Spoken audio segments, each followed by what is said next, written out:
Here we have a problem on logarithm. That is, we have to solve for x in this logarithmic equation. That is, we have to find the value of x. Okay, to solve for x in the given logarithmic equation, I'm going to consider the conversions between the exponential to logarithmic and logarithmic to exponential form of an equation. Okay, let me consider an equation in logarithmic form. That is, log x to the base y equals to k. Here we have an equation in logarithmic form. Okay, I want to convert this equation to exponential form. Okay, to convert this equation to exponential form, what I have to do is I have to consider the part which contains logarithm. So here we have logarithm on the left side. Okay, so to convert this equation to exponential form, I have to move this logarithm along with this base y to the other side of the equation. So when I move this logarithm along with this base to the other side of the equation, I have to ignore this logarithm. I have to consider the base alone on the other side. So then we have base y on the other side. So the value which already exists on the other side will become the exponent of this base.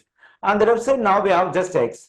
Okay, now I have converted the given logarithmic equation to exponential form. Okay, now I'm going to use the same logic in our problem.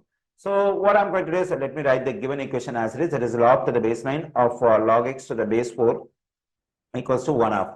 Okay, now I'm going to move this logarithm to the base 9 to the other side of the equation. When I do so, I have to ignore this logarithm. I have to consider the base 9 alone on the other side of the equation. So the value which already exists on the other side of the equation will become the exponent of this base.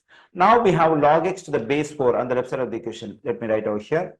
Now log x to the base 4 equals to, this 9 can be written as 3 square. Already we have exponent of 1 over 9. Okay, log x to the base 4 equals to, so here we have to simplify this one. We can use the power of a power rule in exponents. That is, let's consider the base a and let's consider exponent m.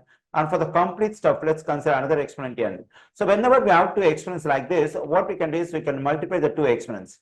So now we can use this rule over here. In 3 square whole to the power of 1 half.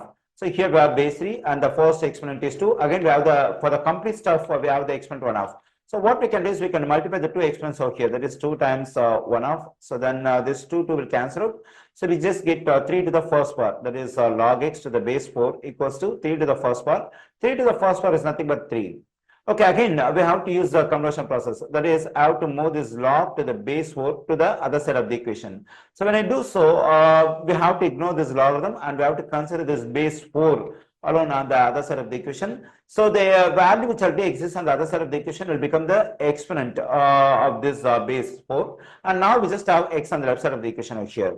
Now x is equal to 4 to the third power. That means we have to multiply 4 by itself for 3 times. So we know that 4 times 4 is 16, 16 times 4 is 64. I have solved for x in the given logarithmic equation. So the value of x is 64.